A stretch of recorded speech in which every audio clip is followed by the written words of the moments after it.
Pas gjithë presionit medial të shfaqur në media të caktuara pas ndeshjes së parë të qerekfinales së Kupës së Maqedonisë ndërmjet Shkëndijës dhe Vardarit 3-0, nuk mundemi të qëndrojmë indiferent dhe mos reagojmë.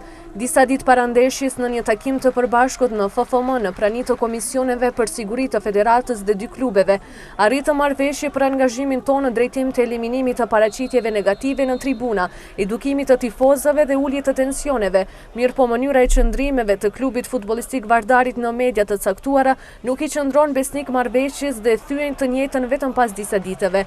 Vetë materiali zgjedhur nga Vardari me të ashtu quajturat momente të dyshimta na binde dhe më shumë se arbitrat vetëm se respektuan rregullat e futbollit dhe kundërshtari u ndërshkua për qasjen e gabuar dhe agresive ndaj ndeshjes, thuhet në reagimin e klubit futbollistik Shkëndija. Në asnjë mënyrë nuk do të përfitojmë nëse tribunat tona të tërbuara nxisim urrëti të paqëndrueshme, vetëm për shkak të humbjes që në rastin e takimit në Çair rezultati dhe loja e Shkëndijës ishin në avantazh shumë më parë se kur u skandalizuan futbollistët e Vardarit. Ndërkohë nuk përmendet edhe rasti futbollistëve të caktuar dhe me dosit e njohura problematike që vazhdimisht bënin provokime drejt publikut.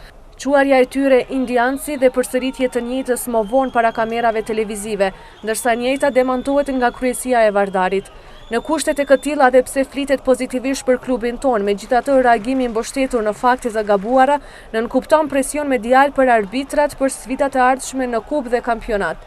Kësaj fushate për fat të keq u përgjigjen pozitivisht media të caktuara me qëndrimin e tyre të njanshëm dhe jo profesional, ndërsa vetë ne si klub po i ndjejmë pasojat. Nuk arrim të kuptojmë se ngrihet gjithë ky pluhur gjithmonë kur Vardari nuk ka rezultate të mira.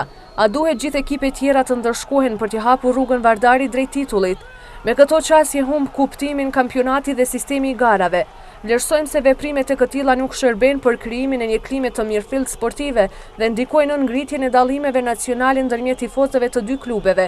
Në të njëjtën kohë mbështesim qëndrimet e Federatës së Futbollit të Maqedonisë për situatën e fjalë, mirëpo në të njëjtën kohë kërkojmë të jenë të kujdesshëm për menaxhimin e situatave të këtilla, kur klubet të caktuara pretendojnë të krijojnë presion për tjerët.